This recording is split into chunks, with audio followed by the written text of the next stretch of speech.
My goodness, जिसमें किसी में भी अगर यीशु की आत्मा नहीं है, तुम टाटा बिरला लंदन के प्रिंस, नेता, अभिनेता, रोडपति, करोड़पति, ऐसे वैसे पैसे वाले, अगर तुम में यीशु की आत्मा नहीं है तो तुम परमेश्वर के जन नहीं हो। मुझे माफ करिए, तुम हिंदू, मुस्लिम, सिख, ईसाई, बुद्धिस्ट, जैन, आदिवासी, ये वो, अगर तुम में यीशु की आत्मा नहीं है तुम इस रास्ते में कभी नहीं आ पाओगे, नहीं आ पाओगे। ये उतना ही सच है जितना आज का तारीख, ये उतना ही सच है जितना कि तुम्हारे घर पे तुम बैठे हो, ये उतना ही सच है, ये उतना ही सच है। कैसा लग रहा है? वाह! तो इसका मतलब है कि एक व्यक्ति को शरीर से निकलकर आत्मा में आना बहुत जरूरी है। नाउ पास्टर डैनियल, हमको अगर आत्मिक होना है तो हमको क्या करना होगा? हमने तो बहुत कुछ किया, हम तो यहाँ के वहाँ के, हमारे पूर्वज, हमारे ऐसे, हमारा कुल देवी, कुल देवता, अरे ना जाने क्या क्या। ये फोटो देख लीजिए, ये फोटो देख लीजिए। इस पृथ्वी पर मनुष्य ने खुद को आत्मिक बनाने के लिए, खुद को शरीर से बाहर निकालने के लिए, खुद को पवित्र बनाने के लिए लाखों करोड़ों करोड़ों ऐसे लहू जानवरों के, जिसमें भेड़ है, भेड़, भेड़िया माफ करे, भेड़ है, शीप है, बकरी है, आपका गाय है, बछड़ा है, बैल है, इन सब के लहू बहाते बहाते बहाते उनको कभी कभी इस पाप से आजादी नहीं मिली। तब जाकर लिखा है, पर निर्दोष और निष्कलंक मेमने अर्थात मसीह के बहुमूल्य लहू के द्वारा तुम्हारा उद्धार हुआ है। ओहो हो। कभी सोचे थे यीशु मसीह इस 3 रात और 3 दिन के एक संदेश में आपके बीच में ये बातों को रख रहा हूं। मुझे नहीं पता कि कौन कहां से, किस देश से, किस जाति का, किस धर्म का देख रहा है, मुझे कोई फर्क नहीं पड़ता, बशर्ते तुम इंसान हो। तुमने बहुत लहू बहाया, तुमने और तुम्हारे पूर्वजों ने, तुम्हारे लोगों ने बहुत लहू बहाया। मेरा बेटा पाप से नजात हो जाए, मेरे माता पिता पाप से नजात पा जाए, मेरा जो अभी करीबी मरा है वो जन्नत चले जाए, उसको स्वर्ग मिल जाए, लहू बहा देंगे, बलिदान चढ़ा देंगे। लेकिन इनमें से किसी का बलिदान काम ना तो तब, ना तो अब, ना कभी आएगा, क्योंकि एक परफेक्ट ब्लड, एक सर्वसिद्ध, जिसको कहते हैं जिसमें कोई कलंक नहीं है, वो लहू बहा था आज से 2021 साल पहले। वाह! कैसा लग रहा है दोस्तों, कैसा लग रहा है बताइए?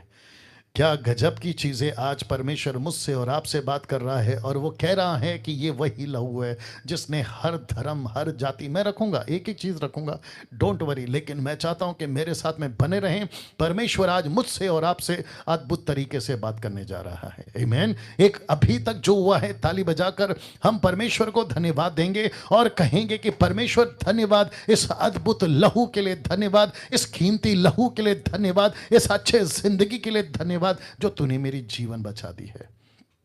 वाह वाह, सी। Now listen this. इस मृत्यु को जो कि कहता है पौलुस, 1 कुरिन्थियों 15:55, हे मृत्यु तेरी जय कहां रही? देख लीजिए, हे मृत्यु तेरी जय कहां रही? ये कब आया?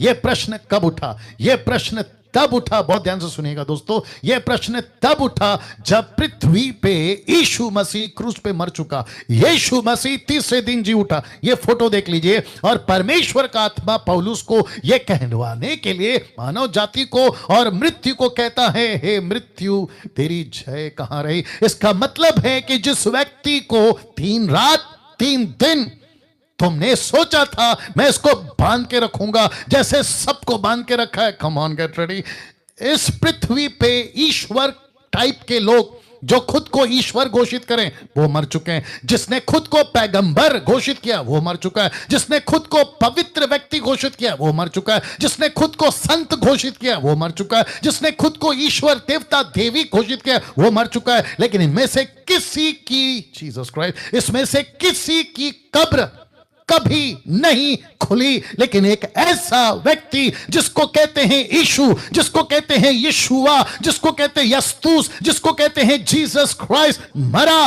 और मुर्दों में से तीसरे दिन जी उठा तब यह प्रश्न उठा, हे मृत्यु तेरी जय कहां रही, कहां गया तेरी ताकत, कहां गई तेरी पावर, कहां गया तेरी औकात कि तू मौत को लेकर नाच रहा था 2000-4000 सालों से, लेकिन इस व्यक्ति को तू नहीं बांध सकी। ये मृत्यु तेरी जय कहां रही। मैं चाहता हूं अपना हाथ लीजिए, खुद का पीठ थपथपाइए। जानते हो क्यों? क्योंकि आप इसी मसीहा के अंदर की आत्मा के साथ में खुद का पीठ थपथपाइए। जानते हो क्यों? क्योंकि आप इसी मसीहा के अंदर की आत्मा के साथ में, इसी मसीहा के लहू के साथ में आपका भी उद्धार हुआ है, आपको भी यह जीवन मिला है। और पूछ रहा है मृत्यु तेरी जय कहां रही। नाउ इसको देखिए, यीशु चीरता फाड़ता इस हुआ है, आपको भी यह जीवन मिला है। और पूछ रहा है मृत्यु तेरी जय कहां रही। नाउ इसको देखिए, यीशु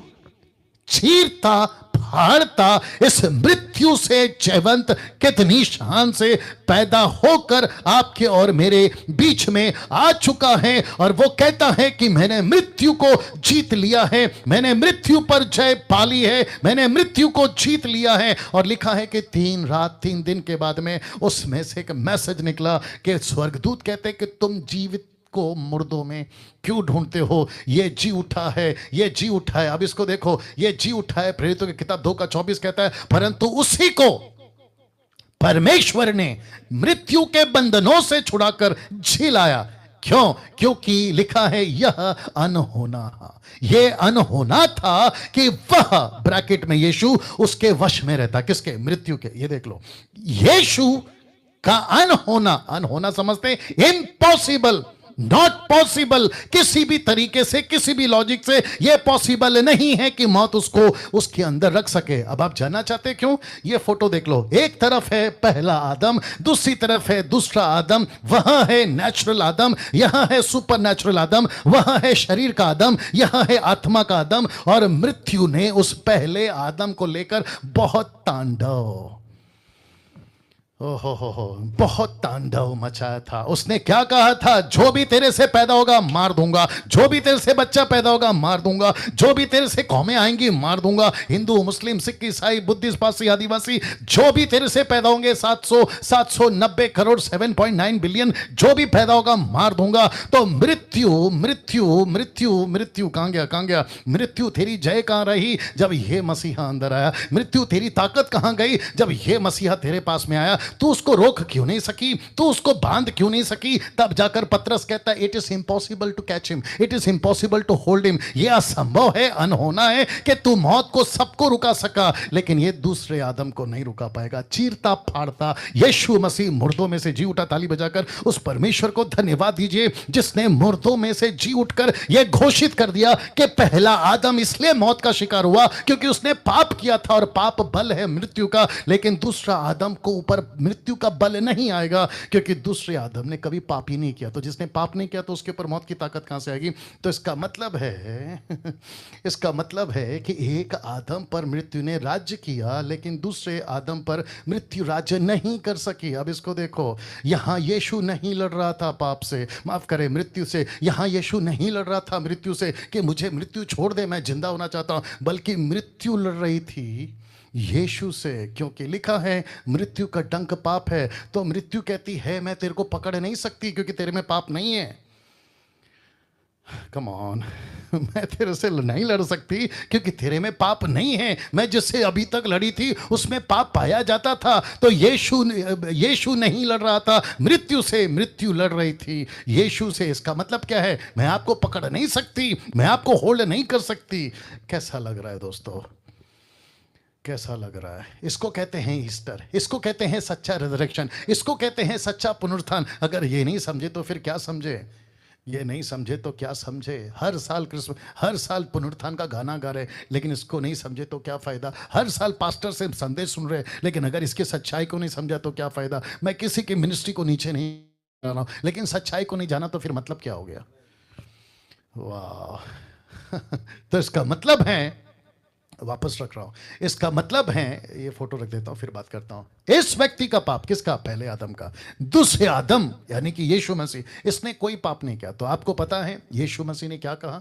बोला नो प्रॉब्लम। आपको याद है ना यूहन्ना 10:17, उसने कहा मैं खुद जान देता हूं, मेरे को खुद लेने का अधिकार है, मुझसे कोई नहीं छीन सकता। तो यीशु ने कहा अगर मृत्यु को, यीशु क्यों मरा बता रहा हूं, अगर मृत्यु को, यीशु को मारना है तो यीशु के अंदर क्या होना चाहिए?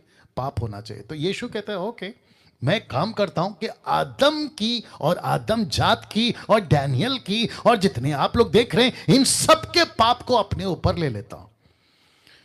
ओके, तो जैसे ही, ये बंद हो गया देख लो, जैसे ही यीशु के ऊपर पाप दिखा, यीशु की मौत हो गई। यस और नो? और जैसे यीशु की मौत हो गई तो पाप को लगा कि अब मैं इसको कभी जिंदा नहीं कर सकती, लेकिन मृत्यु मृत्यु नहीं कंट्रोल कर सकी। इसलिए लिखा है अनहोना है, अनहोना था कि वह यीशु को वश में रखती, क्योंकि वो पाप यीशु का था ही नहीं। तो मृत्यु ने सरेंडर कर दिया, बोला नहीं लड़ सकती आपसे। इसलिए क्या लिखा है मैंने कि यहां पे लड़ाई यीशु की नहीं थी मृत्यु के साथ में, बल्कि मृत्यु लड़ रही थी यीशु के साथ में। इसलिए लिखा है कि मृत्यु का डंक पाप है। जब यीशु में पाप मिला ही नहीं तो उसको कैसे कंट्रोल कर सकती है? यीशु के आने से पहले, ये देखिएगा बड़ा मजा आएगा, यीशु के आने से पहले, यीशु के आने से पहले जिस मृत्यु से डर लगता था, अब उसी मृत्यु का डर खत्म हो गया। कैसे? मैं आपको बताता हूं। यीशु के आने से पहले मैं मर जाऊंगा, कहां जाऊंगा, मैं मर जाऊंगा क्या होगा, मैं मर जाऊंगा कीड़ा बन जाऊंगा, मैं मर जाऊंगा कुत्ता बन जाऊंगा, मैं मर जाऊंगा पता नहीं क्या बन जाऊंगा। लेकिन पौलुस कहता है फिलिपियों 1:21 में, वो कहता है क्योंकि मेरे लिए जीवित रहना मसीह, मर जाना लाभ है। क्योंकि मुझे यकीन है, मुझे पक्का यकीन है कि जिस दिन भी मैं इस पृथ्वी को छोड़कर जाऊंगा, जिस किसी भी दिन मैं इस पृथ्वी से रिहा हो जाऊंगा, मुझे पता है कि मेरा मरना लाभ है। जिस मौत से मैं डरता था, मैं मेरी बात कर रहा हूं, जिस मौत से मैं डरता था 28 साल पहले, मैं सोचता था कि मेरे नाना नानी दादा दादी दुनिया भर का, अपना क्या नाम है, रमन साहब, दुनिया भर का कहानी सुनाते थे कि ऐसे हो जाओगे, वैसे हो जाओगे, हलाना हो जाओगे, फलाना हो जाओगे। लेकिन यीशु कहता है कि डैनियल अब तुझे डरने की जरूरत नहीं है, अब तुझे डरने की जरूरत नहीं है। इसलिए लिखा है कि जिससे हम डरते थे अब उसका डर नहीं है। मैं आपको बताऊं, अगर जो व्यक्ति आत्मिक है, जिसके पास में यीशु का आत्मा है, वो कभी कभी मृत्यु का शिकार नहीं होगा। कौन सा आत्मिक बात कर रहा हूं? अभी तक कैसे लग रहा है? तो इसका मतलब है कि जीना लाभ, मरना लाभ। तो इसको